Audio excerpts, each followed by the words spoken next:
Class 11-এর Bangla Telenapota আবিষ্কার লিখেছেন প্রেমেন্দ্র মিত্র। তোমরা সবাই মন দিয়ে শোনো, তোমরা সবাই সাবস্ক্রাইবটা দিয়ে দাও।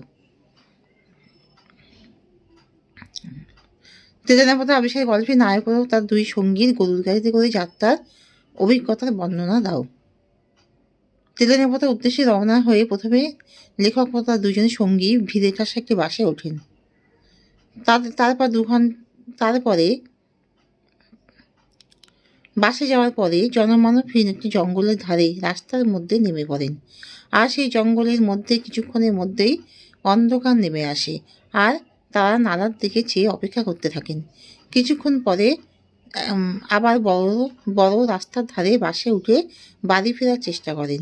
তখন জঙ্গলের মধ্যে থেকে অপরূপ একটি সুদীর বিস্ময়কর আওয়াজ শুনতে পান। যেন বোবা জঙ্গল থেকে কে যেন অমানুষিক এক কান্না নিংড়ে নিংড়ে বার করছে। সেখানে একটি গরুর গাড়ি আসতে দেখেন।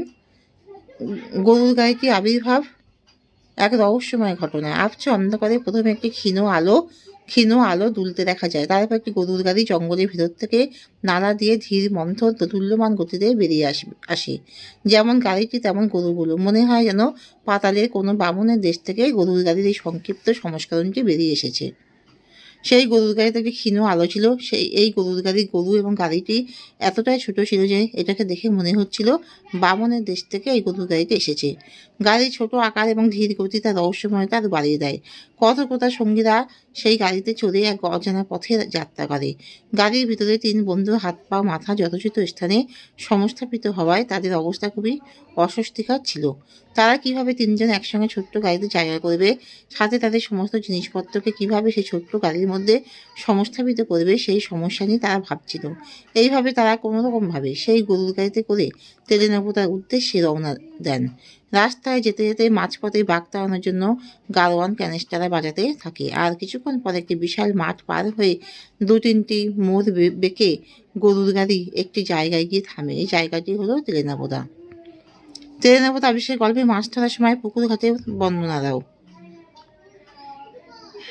সকালে মাছ ধরার জন্য লেখক শ্যাওলা ঢাকা ভাঙা ঘাটের একটি ধারে বসে ঘুড়ি পানায় সবুজ জলের মধ্যে বড়শিতে চারা দিয়ে পুকুরে বড়শি নামায়।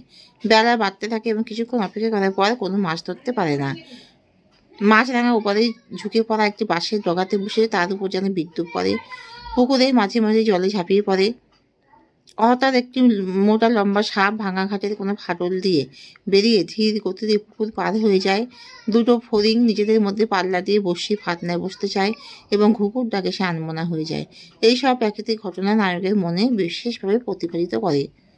তারপর সেখানে এক যুবতী মেয়ে আসে এবং পিতলের ঝকঝকে কলসি নিয়ে পুকুরে পানা ঢেউ দিয়ে সরিয়ে জল ভরে এবং সে নায়ের উপরে বসে ফাতনার দিকে তাকিয়ে জল ভরা কলসি কোমরে তুলে নিয়ে যাওয়ার সময় বলতে থাকে যে, বসে আছেন কেন, টান দিন।